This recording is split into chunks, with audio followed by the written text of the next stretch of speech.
Nako! Oh, Ay, salamat. inunahan na kita. Alam ko yung paborito mo. Yan pa rin, di ba? Po, masarap po to. Sige, kamusta ka na? Okay lang po ako, Ate Liza. Laki-laki mo na. Ang bilis sa panahon, ano? Kamusta naman? Gandang araw po. Hi po, Kuya Ronnie! Ay ninyo. Ay, naku, Ronnie, ano nga mo rito? Tita Gege, gusto ko lang po makita kung paano ka magluto at mag-prepare ng pagkain. Okay lang po ba? Abay, syempre naman. Pero bago lahat, asan ang tatay mo? Nasa kampo po siya ngayon. O sige, pagluluto. Opo. Alika, sama mo ko sa kusina. Alika dito. Sige po. Alika.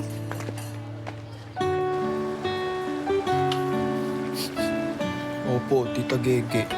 Simula bata pa lang, takot na po talaga siya sa gagamba. Pero di niya sinasabi sa kahit sino kasi nahihiya daw siya eh. Ang kwento po nun, nakagat daw po siya ng gagamba nung maliit pa. Ah.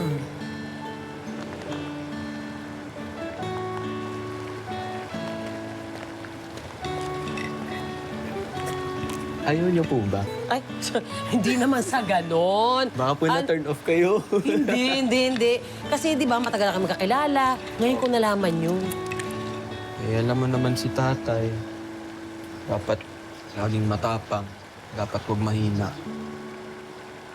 Pati nga ako, parang sundalo na kung tratuhin. Ha? Ginagano ka ng tatay mo?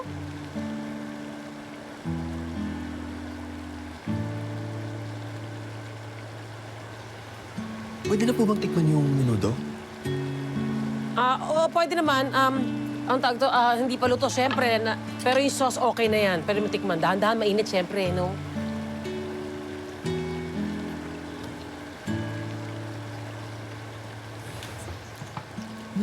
Sarap nga talaga, Tita Gege. Alam, natatandaan ko po lahat ng steps na ginawa niyo. Lutuin ko to sa bahay. Basta, ha? Alam mo na, secret lang natin ng ating mga recipes. Ganon. Oo naman po.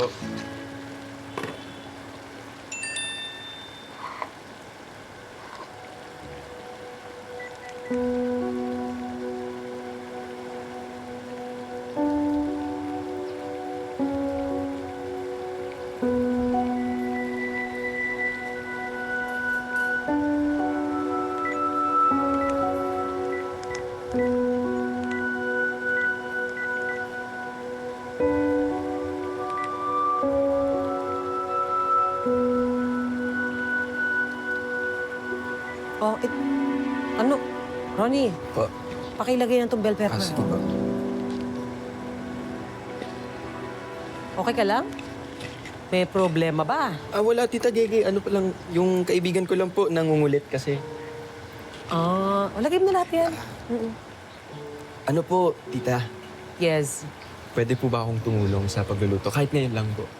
Ay, okay lang sa akin. Total, andyan naman si Daisy tsaka si Emma eh. Basta ito, huwag kakalimutan ha. Pantayan mo lang hanggat kumulo ang baboy, okay? Opo. Alis na muna ako. Okay ka na Sige po. dyan? Opo, Tita Emma, Daisy, andyan. Okay. Okay. Salamat po. O, sige. Happy cooking!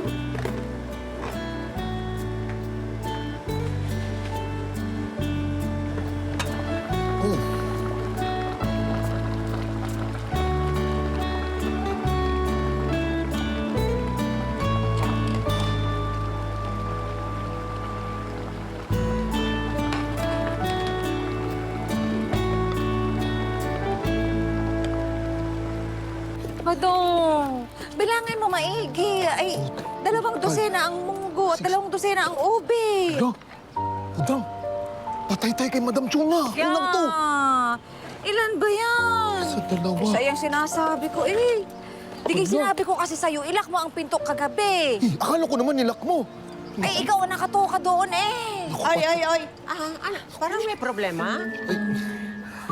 Anong problema? Ay, ikaw na magsabi. Uy, ikaw na magsabi. Ay, kasalanan mo eh. Bakit ako? Uy, bakit ako? Ikaw na magsabi. Ikaw nga magsabi. ikaw Madong. ang sabi. Alam mo, gusto ko nang bumait. Ayokong umiinit ang ulo ko. Pero pag nakikita ko kayong ganyan na aligaga, naiinis ako. Ano ba problema?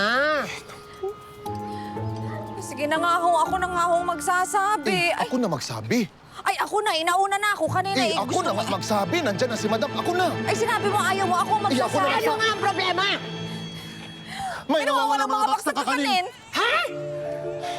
Anong nangyari na wala yung box ng kakanin? Madam, hindi ko rin ho naiintindihan eh.